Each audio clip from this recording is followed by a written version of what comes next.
ಇಲ್ಲ, bar counsellor permission ತಗೋಬೇಕು. ನಾನೇ ನನ್ನ ಸಮಿತಿ ಅಧ್ಯಕ್ಷನಾಗಿ 3 ಸಾರಿ ಮಾಡಿ ರಿಜಿಸ್ಟ್ರಾರ್ ಇವರನ್ನ ಕರೆಸಿ ಅನುಮತಿ ಕೊಡಿಸಿದ್ದೆ.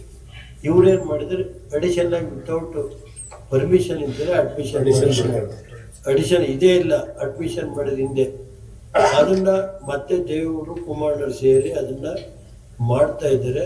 ಅದನ್ನ ಯಾಕೆಂದ್ರೆ ಇದೇ ರೀತಿ ಒಳಾಂಗಣದಲ್ಲಿ ನಾವು ಮಾಡ್ಬೋದಾಯ್ತು. ಇವತ್ತು ರಾಜ್ಯ ಸರ್ಕಾರಕ್ಕೆ ಹಲವಾರು ಸಾರಿ ನಾನೇ ಪತ್ರ ಬರುತ್ತೆ.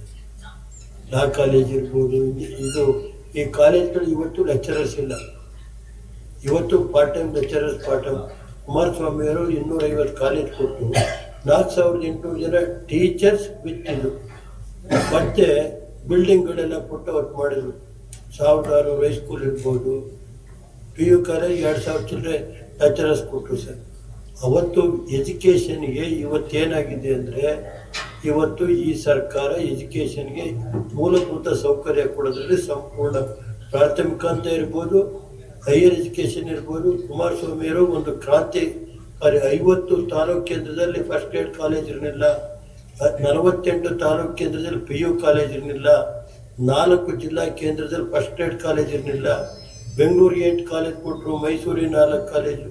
ಒಂದೊಂದು ಮಕ್ಕಳುಗಳು ಬಡವರ ಮಕ್ಕಳು ಓದಲಿ ಅಂತ ಅಲಾಂಗ್ ವಿತ್ ಬಿಲ್ಡಿಂಗ್ ಮತ್ತೆ ಮೂಲಭೂತ ಸೌಕರ್ಯ ಮೇಸ್ಟುಗಳನ್ನೆಲ್ಲ ಮಾಡಿಕೊಟ್ಟಿದ್ದಾರೆ. ಮತ್ತೆ 2019ರಲ್ಲಿ 2019ರಲ್ಲಿ ಮತ್ತೆ 5,000 ಕೋಟಿ ಕೊಟ್ಟಲ್ಲ.